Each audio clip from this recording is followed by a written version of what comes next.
Welcome to the Elk Season Podcast, Season 2, Episode 25. We are the Chambers Brothers. My name is Harold. I'm David. And tonight on the Elk Season Podcast. Every weekend we went hunting during the month of September 2023. We've got stories and tales and lessons learned from this year. So stay tuned. I hope you enjoy the tales that we have to share in terms of what we experienced in our hunting areas. So let's get going. Weekend Warrior, welcome to the Elk Season Podcast.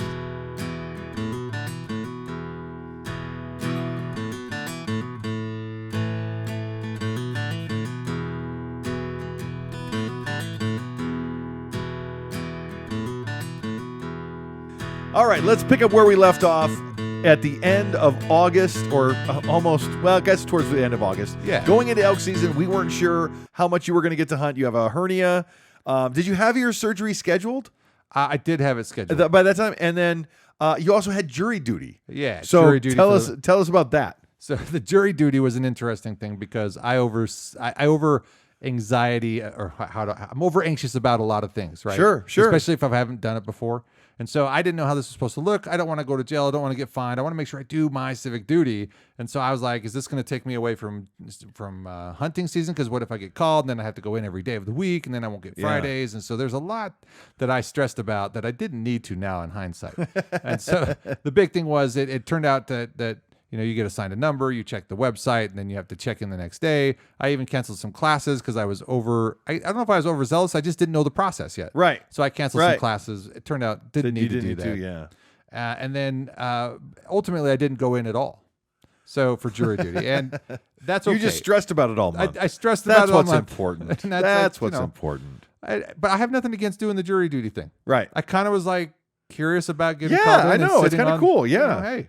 Yeah, let's do this. Let's go, go, Judge. My son had jury duty over in Vancouver, Washington this month. Oh, okay. And he's on a jury. So next time I talk to him, all right, I'll get the lowdown and find out exactly what happened. I was kind of equally curious and sad about a particular case in Idaho. Not that I want to be on it because it's pretty grisly. Yeah. But I was relieved when the Moscow murder trial, Koberger, was pushed to this month in October. Yeah. Because I figured if they had gotten the juries pulled and they got things set up to start that trial, that's going to be a process for those jurors. Yeah, that's going to be a lot. That's going to be a lot. And even though that's northern Idaho, sometimes they ask other counties for jurors so they can have a more fair trial. Yeah. And I've known people who have been called away. So there was a Pocatello trial in 2006. Yeah, the Vallow Daybell trial got moved to Boise as well. Yeah. So anyway, so jury duty ended up being a non-issue, and moving forward, very happy to just roll with it better now that I know how that works. Because I had been called before but didn't serve because I had moved, and so this time just that. The hernia stuff though, is what a unique and idiotic thing I have to deal with. And so the hernia started off as small, and if you're not familiar with inguinal hernia, and I am not. Here's effectively what it is. Hold on, it's show and tell time. Take it out. Take it. Oh, kidding. Take out your hernia. I want to see it. No, you don't. I don't. I don't. So I have this inguinal hernia. So basically, this is most common in men. And the reason why this type of hernia occurs is because for men, when you're a young child, you have to have gaps in muscles for testicles to drop through. Oh, okay. Yeah. And so you have muscles that don't ever close down there in your groin area. Yeah. And so it's probably the same kind Dad had then. Yeah. It's probably exactly what it is. And it tends to be in families. Oh, okay. If it shows up for one, you have an increased risk. And I have a son who had not I don't know if it was inguinal, but he had a hernia when he was a baby. That looks kind of exactly like what I'm dealing with. Wow. But he was a 1-year-old, and that's different, and you get different treatment for that. But you were cleared to hike. Yeah, I went to my doctor. And you felt doctor. pretty good. That first week, and I was fine. But I did notice that hiking downhill was kind of like, this doesn't help. Yeah. And it made sense because when I noticed the hernia in the first place, when I thought it was a muscle pull, it was from hiking downhill when we placed cameras. When we placed the cameras, And I remember. But the doctor said, if it's not bugging that much, not a big deal. Just watch out for these certain factors. If it gets hot, if it pops out but doesn't pop back in and starts to become hot and sweaty, then you need to go to the ER. The problem with this is because it's bowel pushing through muscle. Yeah. The muscle can pinch it off. The bowel will become obstructed. Yeah. You can get infected, and it can be life-threatening. Yeah. And last thing I want is an expensive surgery, which the doc said, this will be a much more expensive surgery if that happens. Yeah. And if I think about it, and I don't want to be too graphic here, but I would imagine that you have a surgery on your bowels, you're going to be going through a colostomy bag. Yeah. Possibly. Because, Well, you'll probably have a stool softener. Well, yeah. Is probably That's true. probably where it'll be. See, but me saying colostomy bag, that's evidence that I do over anxiety you're about a things. little anxious about that one. You probably just need a stool softener. Just make sure you're not pushing too hard. Yeah. Just get that stuff through you. So anyway, Next week on the Elk Season Podcast, how to clean out your ears. No. Wait, what? Anyway, you can cut that out if you want.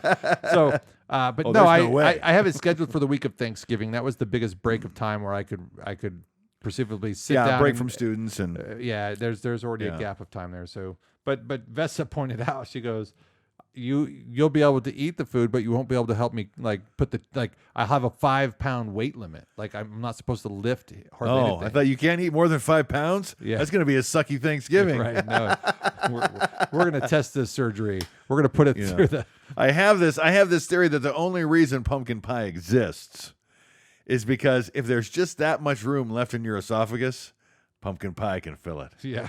It's always the last thing you eat. You're like, Yeah. no, I got room, and it just goes. It Yep. fills up like a syringe. Yep. Anyway, But no, I feel bad because I won't be able to help do the heavy lifting with the turkey. But yeah, well, the light lifting with the fork and the turkey, I can do that. So ultimately, it didn't stop me from hunting initially, and so I thought I don't know if we're gonna recap that Labor Day weekend. Let's start Labor Day weekend now. Let's look at Labor Day weekend and say, how was it? You give it. You talk about that weekend, and I'll fill in whatever I want to, because then I have the next 2 weekends to talk about. What's funny is I'm suddenly having memory recall issues for that weekend because the most recent memory is what I have in my mind. Well, we woke up and we hiked for 2 hours before dawn. So very important. Yeah. So we picked up where we left off from last season. That I do remember, right? Yeah. So we went up last season on the last day. We got up before everybody else. We knew it, and we've told ourselves this time and time again. And we've done it periodically. We've benefited from that, but we never really consolidated that into true exercise of memory. Right. And so this time we know we had a huge bull come into us at 60 yards and we couldn't get him to close in any closer, but we're like, we got to get up. And so when we get up, we hike, we can still see the trailhead, and we can see people still coming into the trailhead an hour after we've been on the hill. We can see people still at the trailhead getting their headlamps And we on. know we're an hour ahead of them. An hour. An hour ahead. That's a mile. Yeah. It's a mile an hour. If you hustle, it's a mile an hour. And the reality of it really is, for the area we've been hunting lately, you have to be up there at shooting time, or your opportunities really are lost. Yeah.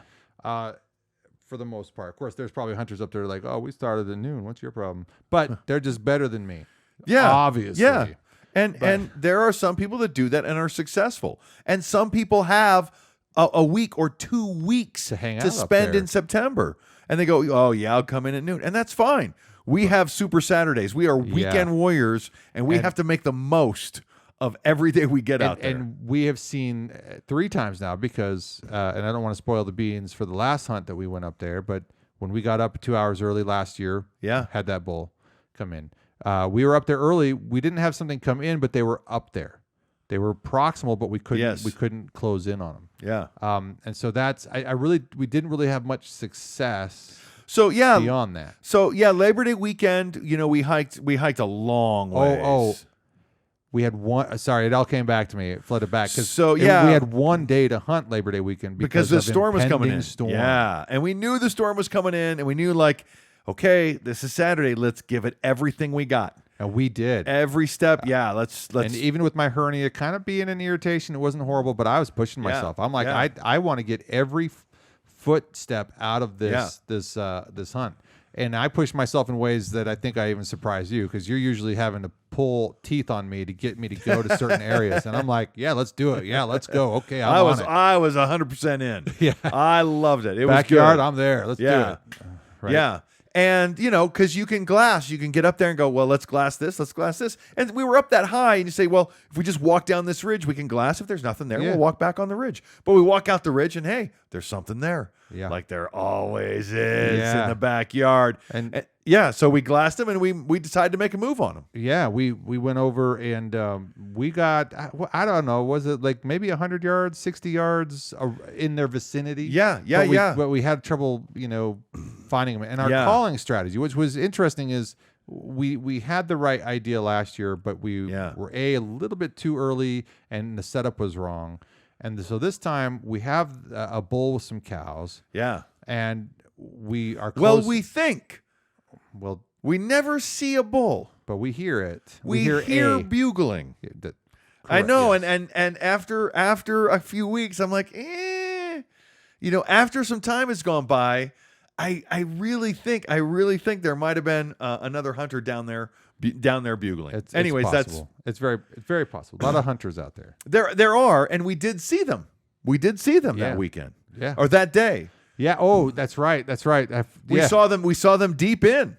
Now they were below kitchen. us. They were in the kitchen. Yeah. Which is in front of the backyard. Just around the backyard. Yeah. And so we saw them hiking in, but they were making lots and lots of noise. And we saw them later as we were hiking out. They were sitting on the side of a hill, just blasting away. And could they have come around the kitchen into the backyard and done that possible. same thing? Possibly. Could there have been somebody else there doing that same thing? Possibly. Because they saw elk there and tried to bugle them in? Possibly. I believe so. After everything I experienced this September, that is, and I'm 60-40, by the way. I'm not like 90%. It was another hunter. I'm like 60-40 because there were elk there. Yeah. And we did have a great setup. We came in that we were downwind. We were uphill. Yeah, we were. Everything was. Yeah, it was good. It was a good setup. But they didn't want anything to do with us. So.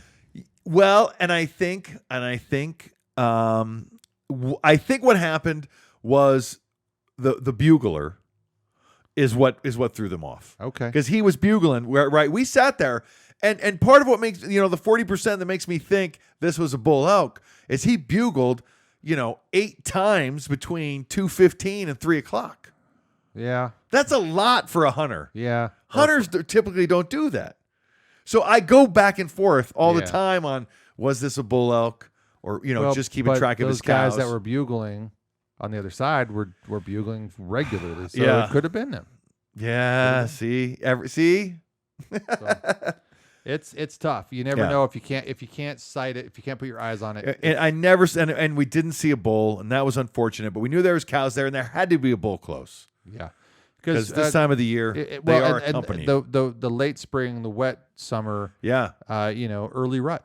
Yeah, and I felt that all September. Yeah, all September, and where we hunt, I felt the rut very early and very strong. Yeah. Ultimately, I was able to learn that my GPS unit, which is a Garmin InReach, I can access on location weather forecasting. Yeah. Which is something I didn't realize last year, the last couple of years that I've had it. And so it's brilliant. To the hour. And lat and long specific, not nearest town. Yeah, not nearest town, location specific. Yeah. And that's so beneficial because you do them about every 6 hours to just kind of see what that forecast can be. You get real-time updates because sometimes things will just move off. Yeah. And so we kept checking, but what were we seeing so we got up there all day Saturday, we hiked and we hunted and we did remarkable. But we also noticed that behaviors were acting, the behavior of animals quiet. when storms move in, it's different. It's quiet. And I don't know, I would like to know more about what barometer animals have. Yeah. That just knows that air pressure change and a storm system is moving in. But the whole forest just hunkers down. Yeah. And it's just quiet. It's fascinating and I like it.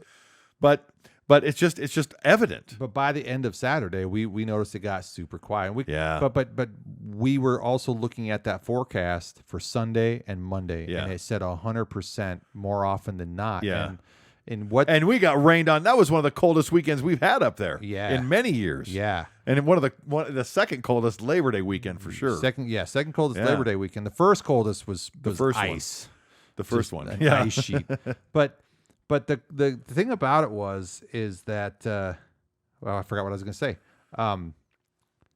It was a bittersweet thing to be able to have that data. Yeah. Because what's the dedication of hunting? Well, even rain or shine, go out and get them. But there's a point where it's just not worth the time and effort to be slogging around, getting soaked. Yeah. It doesn't make sense. It's not what I. Right. I right. don't think I know what I'm up there for. I'm not there to fill the freezer. I'm up there for sport. I'm up there to have fun. And I can't. And if that. I'm sopping wet, I'm not going to have fun. If I'm going to get sick, Yeah. and all that stuff. So we pretend it's hunting, but it is very much sport and safety first and having fun and relaxing. It's really, really important. So, and as much rain fell when we got back to the valley, let alone what was over those mountains, it would have been a nightmare scenario. We made that tough call, but it was, but it wasn't. It was bittersweet. Yeah. It wasn't tough as much as it was bittersweet, and we went ahead and checked out Sunday morning. Yeah, so we got one day on a 3-day weekend, and we only took that one day. Yeah. And because the storm was timed so perfectly to just end Monday, after we would be done anyway. Yeah. So that takes you to the next weekend, and I didn't go out that next weekend. If you want to just follow the timeline so of September. I wanted to go hunting with a buddy. I did a CrossFit competition with him up in Caldwell, and he, just a buddy from the gym. We want to go hunting. His name's Lance Hunter, and he's like, I'm like, have you ever killed an elk before? Do you hunt elk And he's like, well, yeah, I killed one, over in Area 55 out there by Oakley. He killed a bull out there, a spiked bull out there. Wow. With a bow, and that was his one experience. They were actually hunting deer, but elk were legal, and they go, oh, look, there's an elk. Okay, shoot it. So that was it. He didn't have a lot of data points to go from. He has a lot of guns and does a lot of shooting. Yeah. And says he feels confident and comfortable shooting at 800 yards, which is awesome. Yeah. I'm not. When I got a rifle back in 2015 to do a draw hunt, I was only kind of getting comfortable at about 100 yards. Yeah. So. Yeah. Yeah, you gotta. Yeah. So, anyways, and he's a big, strong guy. Him and I are in like the same weight class. He's about your age. Yeah. But so I wanted to go out hunting with him, and I talked to him about Chris Rowe. I said, hey, listen to Chris Rowe. He says a lot about this, just so that we're speaking the same language when we talk about elk biology and elk behavior. If you listen to Chris Rowe, and that's what I liked about. I go, just check this out. So he took Chris Rowe's stuff, and so we could talk. So we had a second hand. We had a language that we could talk about how we understand elk and elk behavior and what we're going to do. And we went into a new place. Now we are two hunters who have never hunted together before. Yeah. Going into a draw, neither one of us had ever even hiked before. Just stared at on Google Maps. I look at it on Google Earth, and we drove past it. How many times? Hundreds of times. And every time you just look and go, oh, that looks good. It's just very inviting. Oh, it looks good. And it was. It was inviting. There's a little four-wheeler trail that goes up about 3 miles. Now, you can use the four-wheeler trail if you're not hunting. You can use it. You can use a four-wheeler trail with four-wheelers. But it's a nice, easy hike to get you 3 miles in. And we took that 3 miles, and we were in before dawn. So that's, when I go out, I go, that's what I want. I want to be deep in 2 hours. I want to be hiking for an hour and a half, 2 hours before sunrise. That's a big deal. Yeah. And so we went in and we didn't see anything. In fact, we had seen a bull on the mountain across the creek. Yeah, on their way up, you said. Yeah, and the night before we saw him, and Lance goes, "Hey, this is a kind of a half true question, but why are we going up this road tomorrow and not up on that hillside?" Right? There's a bull right there. We can see him. We carried our spotting scopes up the road so we could do some spotting on Friday the night before. And I go, well, that's a good question. And my answer is, I hadn't planned on it. Yeah. Right? I have no preparations. I don't know what that side of the hill looks like. I haven't looked at a map. I haven't studied anything. I don't know. You go up there. If the elk's gone, where do you go? Yeah. Do you know where you're going to go?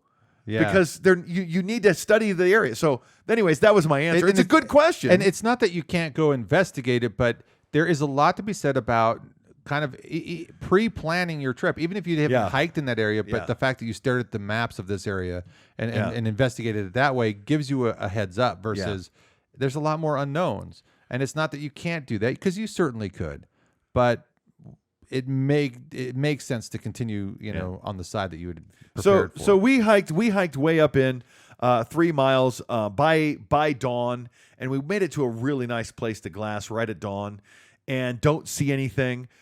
But we decided to keep hiking. We hike up a really, really big ridge. I busted my finger, or it's still swollen. It hurts so bad. It's not broken.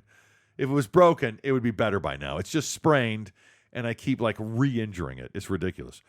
So we hike up on this ridge, and as you hike, it's pretty steep country. It's big country. We got to over 10,000 feet, even though it's so far down from where we hunt, so far down creek. It's amazing that you go, are we really at 10,000 feet? So we hiked way up there. So we're taking a break, and we're glassing, and Lance spots 3 bears. Yeah. So 2 cubs and a sow, and she's moving pretty fast, and the cubs got to really gallop to keep up with her. And we watch them move out of the drainage into another drainage. And then we hike up and we cross their tracks. I don't think we ever saw them, but we cross their tracks. We get way, way high in the mountains, and we get, so high up in there. And you almost can't get deeper into the canyon without getting into another canyon. And that's where we set up to have lunch and glass. Yeah. And which is right where I want to be. Yeah. Right. That's where we were the first weekend. You're set up at noon. You're about as high as you can get by noon. You start glassing. You're gonna see the cows coming out to graze. They've chewed their cud. They're getting a little hungry. They're gonna come out 1, 2 o'clock. They're gonna come out of the trees and they're gonna graze. That's what they did Labor Day weekend. That's what they did. That's what they did the next weekend. That's what they did the weekend after that. And that's the what they did weekend the weekend after that. So we saw them. I mean, that's just their behavior. Yep. So we're sitting up there glassing. I made him some quesadillas, and we actually did have an elk encounter on the other side. We just saw fresh tracks, and it just looked really, really fresh. So Lance knocked an arrow, and I stayed back about 70, 80 yards and just did a little bit of light calling as Lance tiptoed forward. And it wasn't very long before something busted out of the brush and ran downhill. And so we went back up, and we heard that guy bugling, and we're like, if we go down there and chase him, how are we going to get back to camp? Yeah. I mean, this drainage does not come out anywhere close to the drainage that we came in at. I mean, we're going to have to hitchhike for hours. Walk for hours or hitchhike and get lucky. If we could cross the creek, because we have to cross the creek to get to the road. I mean, it's a lot of work. You know what? We saw some other elk grazing a little bit higher. Let's hike up and see if they come out again. So we hike up, and they were in our drainage, or they were close enough to our drainage we could at least watch them. Yeah. And so, sure enough, we see 4 cows and a bull, a nice little 4x4. We make a plan as they get out and graze. We make a plan to get over, set up on them, call them in. I told Lance, let me call for 20 minutes. Don't make a sound. Don't make a move. Let me call for 20 minutes. And within 5, that elk was marching, and Lance had a full draw. I could see Lance, and I saw the elk coming towards me. Yeah. Then I couldn't see the elk, and I could still see Lance with a full draw. And I couldn't see the elk, and I saw Lance with a full draw. And I couldn't see the elk, and I saw a full draw. And so I'm like, I better call again. I need to move that elk. I need to move that elk. So I grab my call, and just a little push button one, just a real soft, and I get way down low, and I just do a couple of beeps, but I sit back up. And Lance still has a full draw, and I don't see the elk. And I look back, and Lance still has a full draw. And I'm like, oh, man, I got to get this elk to move. How long can you hold that bow back? Yeah. I mean, I know that's a tough exercise, and I know we've practiced it before, but this is real.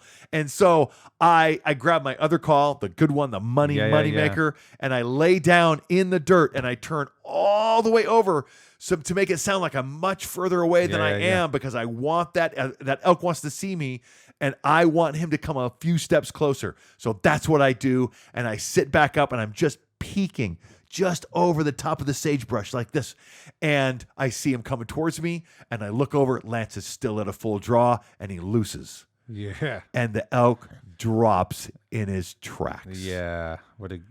It was incredible. And we are in the deepest part of the canyon. Yeah. I mean, we are too high. I should told show me how far I should show you on Google Earth. You did. You did. Did show I? Me. Yeah. I'm impressed with the dedication and the traversing that you did that day, and then to get it out. Oh, it was beautiful. It was everything you wanted. Yeah. That's what elk hunting is. Everything you want from an elk hunt. So we butchered it and got it hung up. I carried a front quarter out. Lance carried a front quarter out, and all we had to do is take it to the 4-wheeler trail. Yeah. So that's not bad. It's only about 3 miles. But we don't start hiking from the deepest part of the canyon until it's dark. Yeah. So we hike. We had a really interesting hike back. We didn't get back to the tent until about 1:40. So that's almost 21 hours outside the tent. Yeah, it's a lot of on work. An epic hike. There were some parts of that hike when we hiked from where we hung the bull up to the 4-wheeler trail. There were parts where I just couldn't hike anymore without resting, and I had to lay down and rest. And I knew that as I'm resting, I knew there just comes this very small window. Like, if I don't get up and move now, I'm not going to get up again. Right? I've rested enough, and you just have to go at that pace. Yeah. And until we got to the 4-wheeler trail and we unloaded the front quarters, and meanwhile he was texting his wife saying, I got an elk down, and this is his second time archery elk. Yeah. That's I want to feel insulted, but I can't because I'm happy for his success. Yeah. Because I think we could only hope of that for ourselves. So it's glad to see that his introduction to the sport is successful. Yeah. And it's such a great adventure.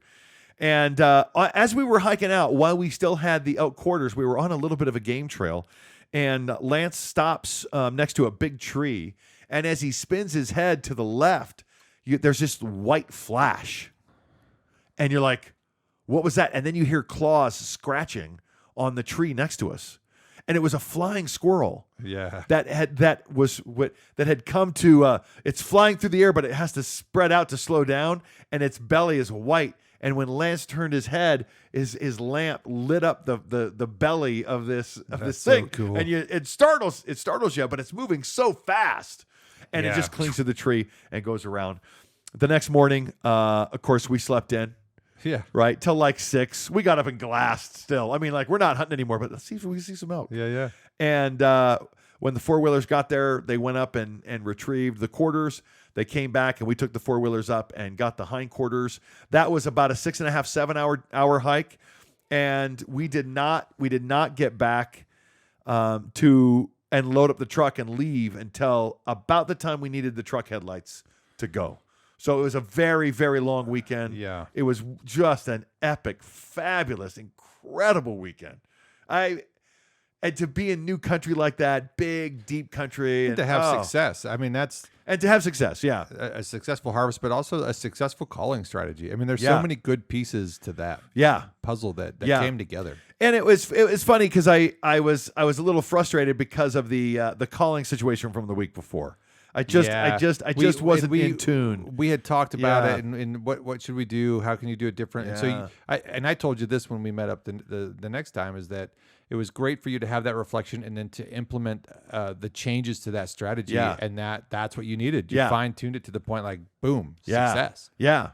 And I did. I got on Chris Rowe's app, Rowe Hunting Resources, and I looked and I started to read about the situation and the time of day, and I go, you know what? That really grounded me in just elk biology, and like, you know what? This is going to work. Let's go here. And we set up, and I called him in. It was a very successful situation. The next weekend, we went into the same place, and I didn't know if he was going to go with me. Yeah, I'm like, right. You got it now? Okay, good for you. I don't need you to go with me. I'll go. Right? And but he went with me, and again, we hiked a little bit earlier. We wanted to get out to a glass point that I had chosen.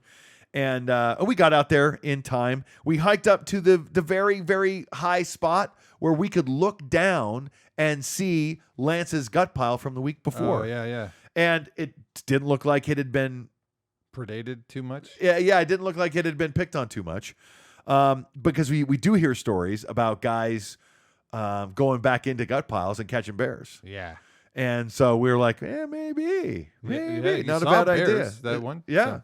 So Oh, on the way out when we packed out the hindquarters that Sunday, we saw 3 more bears. Oh, okay. It was 2 more cubs and a sow, and they were on such a completely different area of the mountain.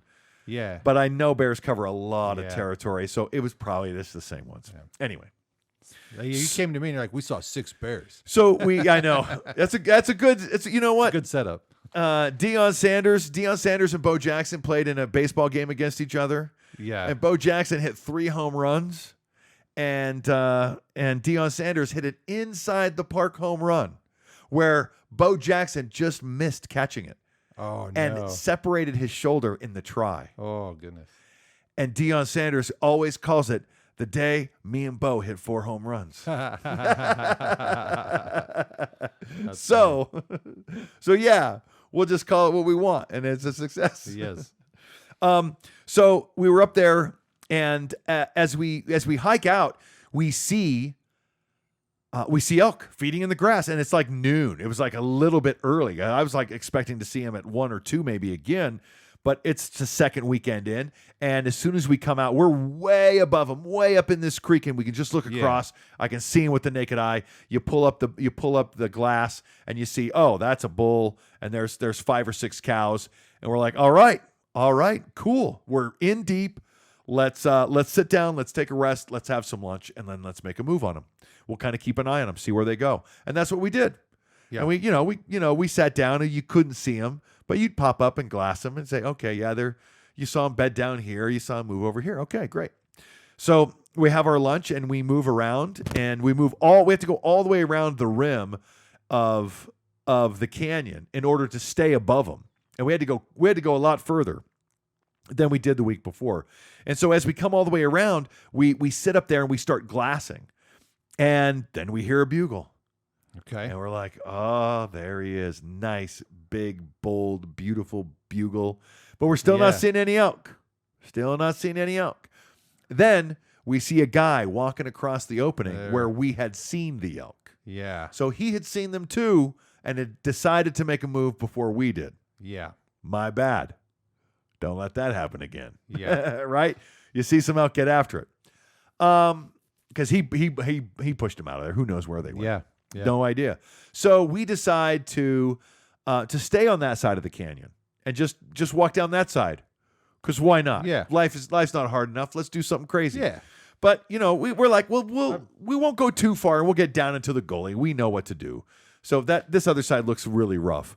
So as we're about to transition down into the gully, it's getting close to dark again. It's like 4:30, 5 o'clock, and we're way up there. So we're looking for a way out and a way down. And as we're standing there going, okay, well, we have to either turn around and go all the way down to another area or go completely around this mess. As I go, unless we see some elk, and I pull up my binoculars, and the first place I look, I go, man, there's some elk. So we make a plan, and Lance just goes, okay, let's go. And he didn't even take time to glass them. We just turned and went. And we had to work around a couple of the peaks. So we had to go out of sight around this peak and say, okay, are they still there? Yeah, they're still there. We had to come back down, go around this peak, come up. And as we come into this park, and as soon as we come into this park, there's which is like a ridge, like a big flat place on a ridge, and it's really high up there. And as soon as we come, we know right at the edge of that little park, we can glass those elk again. Yeah. And as soon as we get there, like 15 feet before we get there, some guy just walks up over the edge. Yikes. And we're like, howdy. How are you? Great. Good. Another dude. Okay. Yeah. Hey. Great. And we talked to him for a minute, and I keep looking at there's elk right there. There's elk right there. This guy doesn't know it. This guy came from that hillside. He doesn't know there's elk there. And I just can't contain myself. I had to pull out my binoculars. I go, well, there's some elk right over here. We saw him. And and Lance pulls up his spotting scope because he's done hunting and he didn't have a bow. He's like, just going to bring the scope. So he gets phone scope of this big 6x6. And nice. He's got 9 cows with him, and he's big.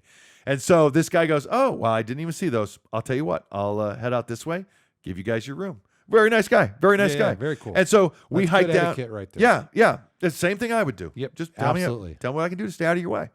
So So we hustle down this hill. We move all the way over, and this time Lance has to call, and I set up. I think because of the wind, this bull's going to come in a little bit more uphill, and that's something I got wrong. And hindsight. So 2020. But we call it for like 30 minutes, and it's like for the first 15, just nothing was happening. Just nothing. Yeah. And it was like, oh, did we lose them? Are they gone? I don't know. And then he bugles. And then Lance starts calling and just lays into him with the calls. Lays into him. And he starts bugling more. And now he starts bugling closer. And you hear this conversation between this elk, Lance, and this other bull, like, come here. And he's like, I'm coming. Yeah. Just give me a the minute. Odd couple. Just stop it. Come here. Oh, and he's bugling. And you hear this conversation. And he's coming in so close. Yeah. He's coming in so close. And he's probably 80 yards away from me. When I realize he's coming in too low.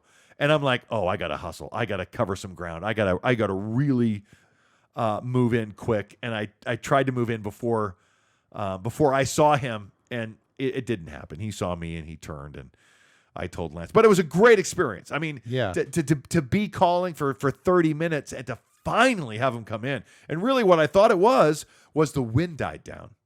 The wind finally died down, and you could hear Lance's calls. Yeah. Because we had seen those guys when they were on the move. They were like headed down to the creek. So they were even further down than we had guessed they would be. Okay. So there was a couple of things there. But it was very, very exciting and very cool. And then we had to hike out again in the dark. Didn't get back till 1. About midnight. Said, yeah, we're taking a break tomorrow. I'm just sleeping in. It's important, that self-care after a good long hike. It's not a bittersweet thing, but at the same time, if you don't get rested, you can't do it again. But would you not hunt tomorrow if I could give you an experience like that today?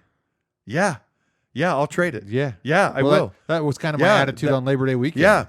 Yeah, and that's what you have to do. You just have to take that opportunity. So I go, I'll just work as hard as I can today. If I got nothing left tomorrow, I won't hunt tomorrow. Yeah, but I'm giving it 100% today.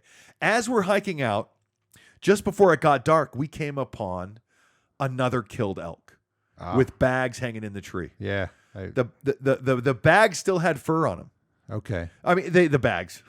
The quarters, all 4 quarters had been pulled off, but the fur was still on them, and the guy didn't take the back straps or loins. Interesting. And so that was kind of frustrating. I'm sure it was a monster though. He's a nice big elk. Lance took a couple pictures, and we hiked out, and then the next week I'll take a break from talking, and you can tell about this next weekend. Yeah, so this I was able to get out for a second weekend. Again, it's always sort of up in the air. I thought my month was screwed from the get-go because I just get too involved in my job, and I didn't know what I was going to have available. It turns out, again, like we started off with this podcast today, I was over anxious about everything for no reason. And it was actually really nice, though, because once I realized I didn't have to be anxious, I felt even that much more confident with being out there. Right. So that was a benefit. So maybe I shouldn't quit being anxious? Oh, gosh, why would I say that? Anyway, so we are going to get out there. We're going to follow the same protocol. We're going to get up there, get our tent up, and in the morning, we're going to be up before everybody else because you know what? Other hunters are just not getting up. I don't want to say that they're lazy because they're out there elk hunting, the greatest outdoor sport in North America. Amen. They're just late starters. Yeah. And we know that human habit is just they start out late. And what's interesting is we passed people on the trail at the trailhead when we got out on Labor Day weekend. Yeah. They were out of their tents. Yeah. They had their lights on. Yeah. And they still didn't get on the trail until an hour later. Yeah. And I anticipated that may happen this time. But we get up there, there's actually nobody parked at the trailhead. Yeah. And so we get in and we start to go to bed, but we had a truck go by. You fell asleep, and another truck went by. Yeah. And then, but then more and more showed up during the day. But we were already up on the hillside because we get to what we call the plateau, and we're gonna figure it out. And by the time we get to the plateau, it's been without fail. We have been hearing elk in those pre-hunting moments. I would say that's a coin flip. It's a 50-50 there's going to be elk there, which is a really good chance. Yeah. That's a really good chance.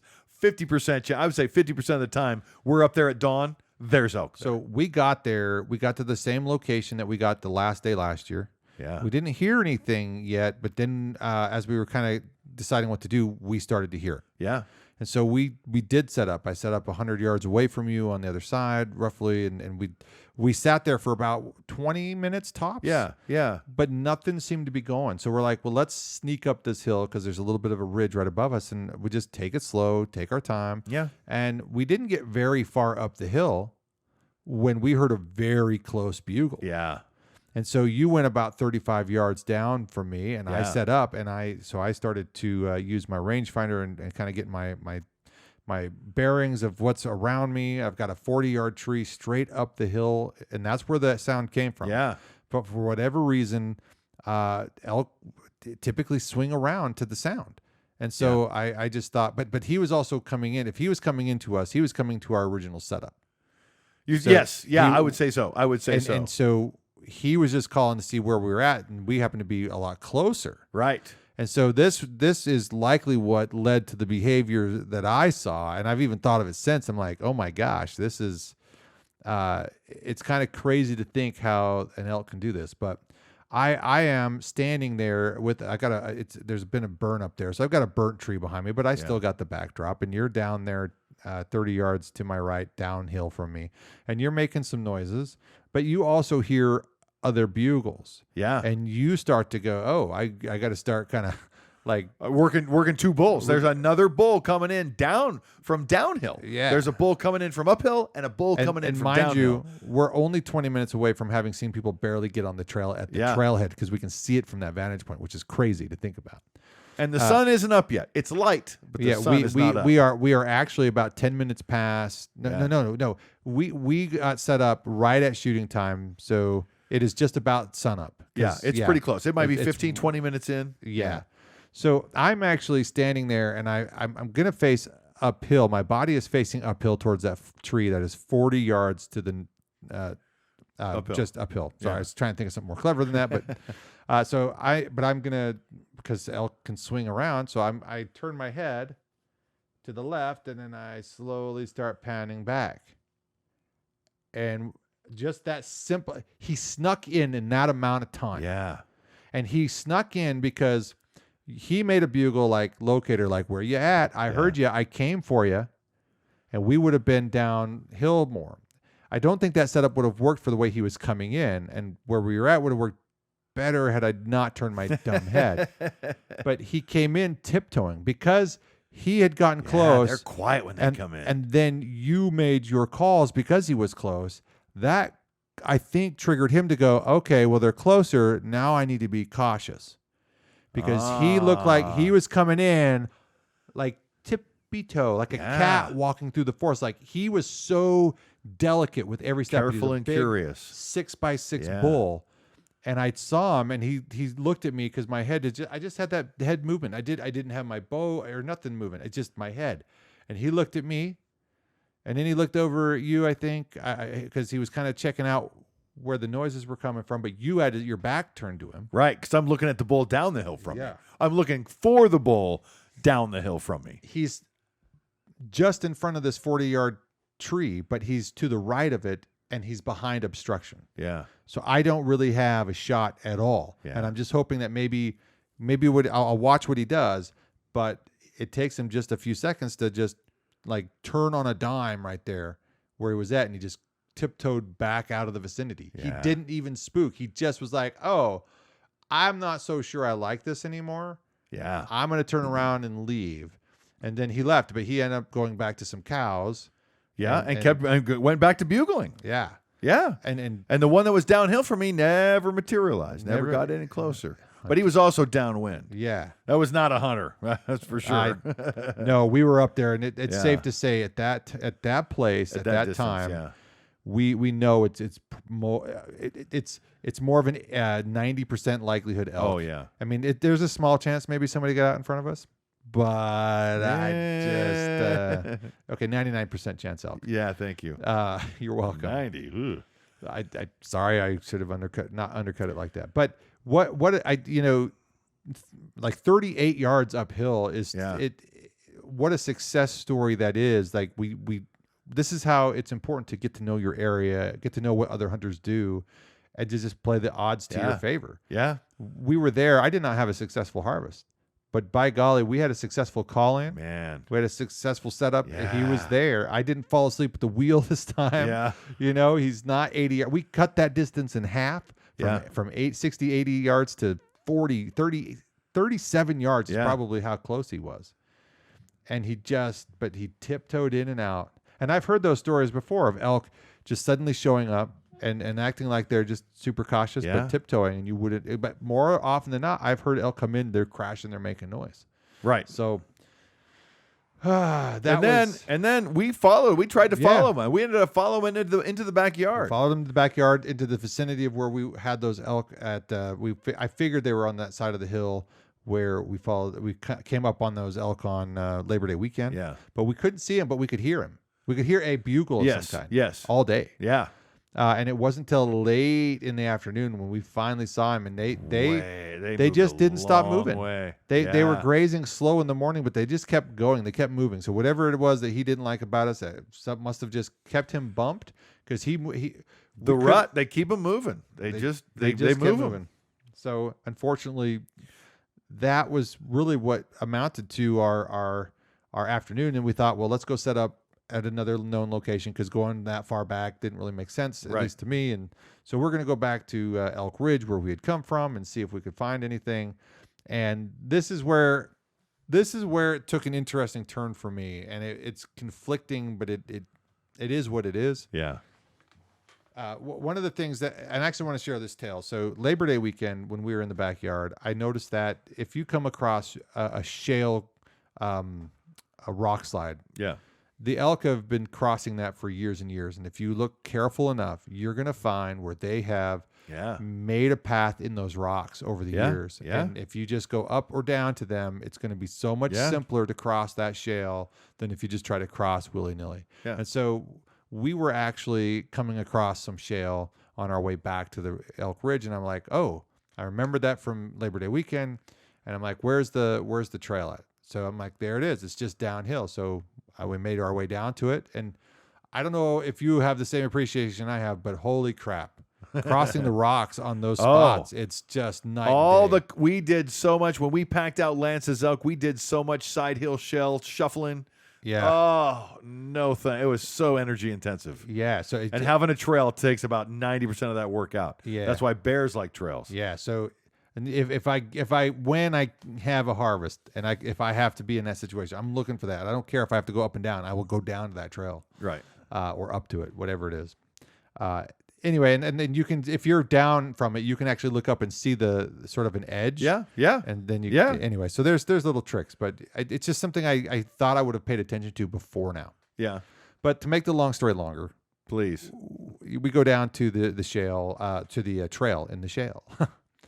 And about 3/4 of the way across, I'm walking, and I have a hernia. Right. And it hasn't been bugging me when I go uphill, but it's been kind of bothering me. But it's time to go down. It's time to go down. And on this path of the shale, I just stepped just right where the hernia sort of got worse. Yeah. It sort of, I jarred as I stepped, and I could feel muscles tearing or ripping or something. Yeah. And I was trying to be bold. Apparently you have an observation from that, but I was like, I stopped, and I kind of held it for a second, and I just thought very quickly, like, this is not a place where you want an injury like this to be worse than that was. I watch you hike all day. Yeah. I know every sound you make. Yeah. And when you made a different sound, I knew something was wrong. Yeah, but at that same time, I'm thinking, it quickly hit me. I go, what if that was worse than it just was? Right. I'm sliding down these rocks. Right. Safety's number one. Safety first. We are one step away from needing to be rescued. If I'm being not careful. being rescued and being taken to the hospital are two wildly different things. Here at home, you can take me to the hospital. Yeah. Hunting, you need to be rescued. It's a bigger deal. Yeah. And I take it serious. I have, and I do too. In fact, I think I told you this. I have my InReach. Yes. I have an insurance policy. Yeah. And I have coverage up to like $50,000 rescue. Yeah. So and helicopter ride rescue stuff too. I don't So have it's that stuff, so I step carefully. What are you saying? I guess. It's not like I was trying to step that way, by the way. Because I know. ultimately I was conflicted the rest of the hike out of there. And I know. did say at one point, I'm like, the responsible thing for me to do is to not put you in a position where you'd have to worry about getting me out of there. And I appreciate that. I appreciate that. And so, I really do. I know the pain of making that decision, of calling that. It sucks. Yeah. But you have to do it. I had to make a similar call the next weekend.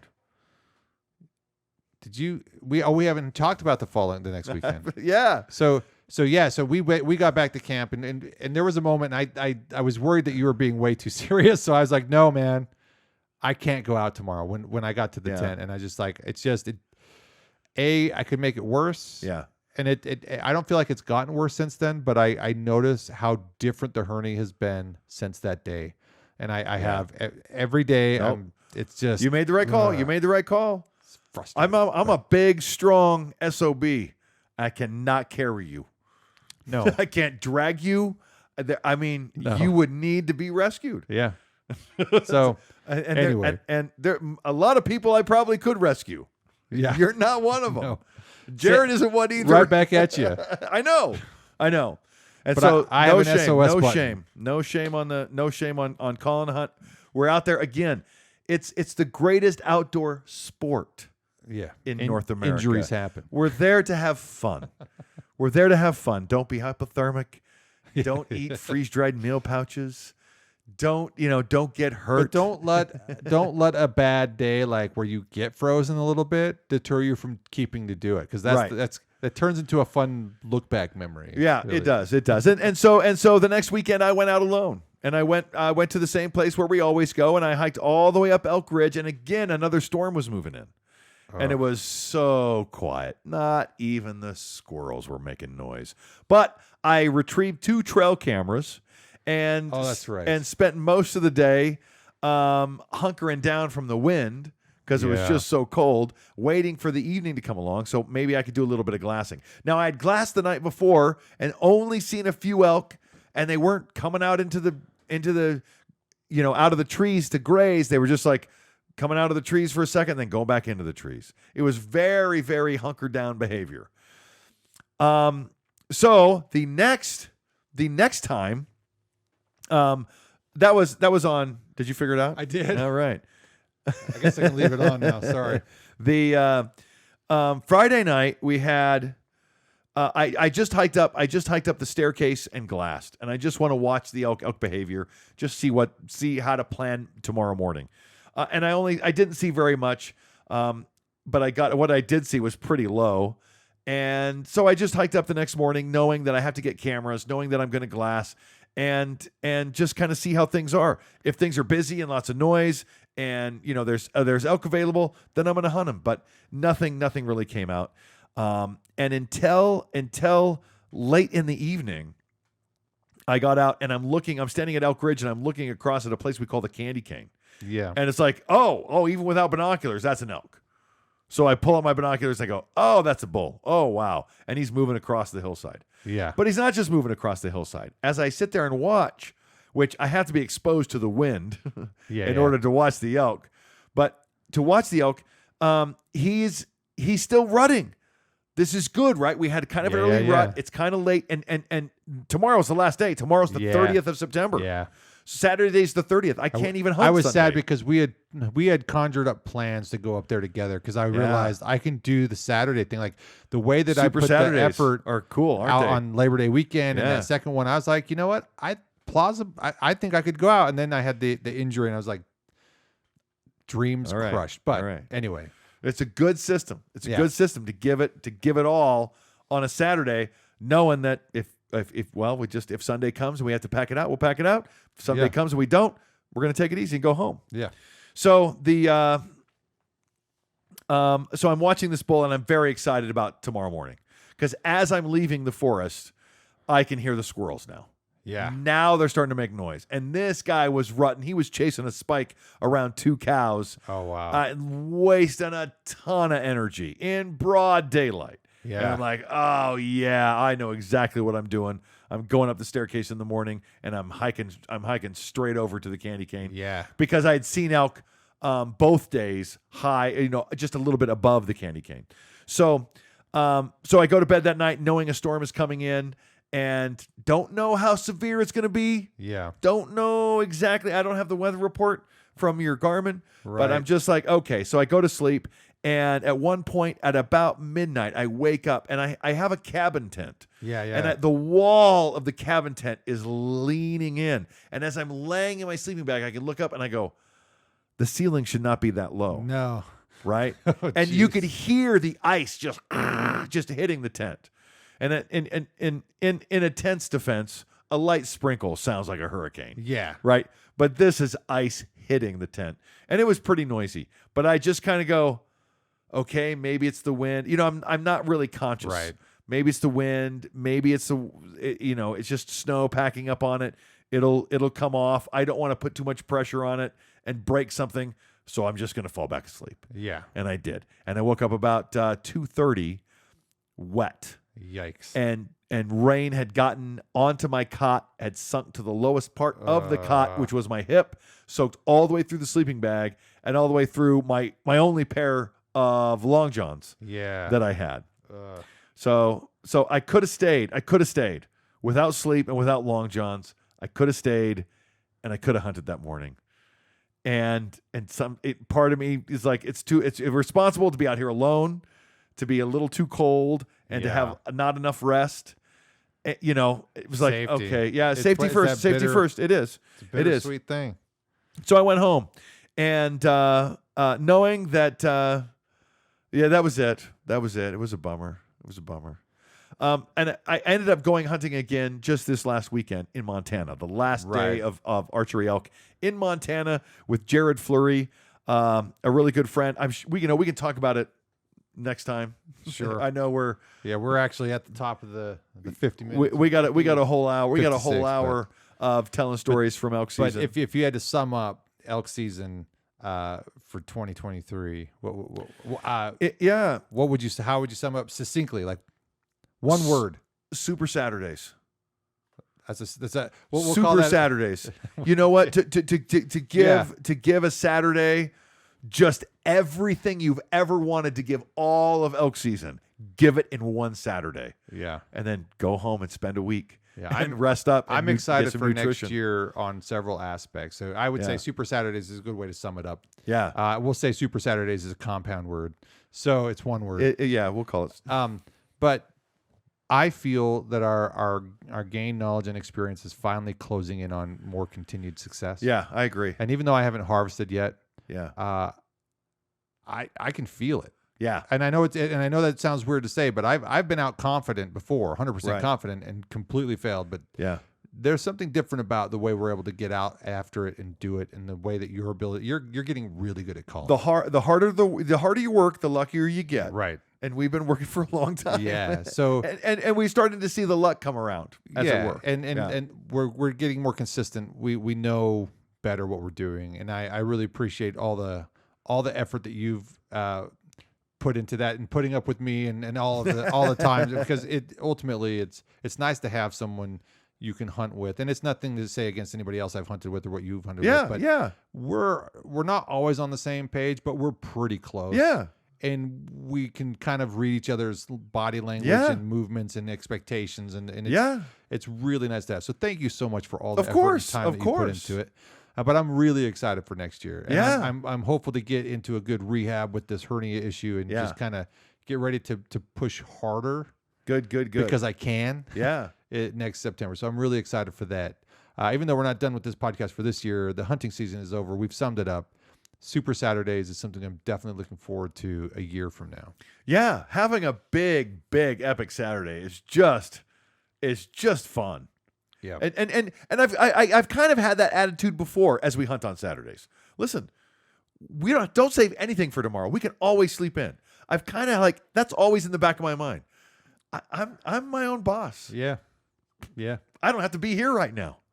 Right? I mean, really, I can make the decisions. Just because I have plans doesn't mean I can't change them. Right? When I hunted with Lance, our strategy was, let's take 100 steps and let's plan the next 100 steps. Yeah. And that's really all you can do. Yeah. And as much as you'd like to, we're going to do this and this, and things change quick. Yes. And we know that for sure. So it's all in good fun and all in good sport. I'm excited about what's coming and all the things that we'll talk about on the way. Yeah. All right. Well, stay tuned. We'll try to be back next week. And thanks, everybody, for listening. Cheers. Goodbye.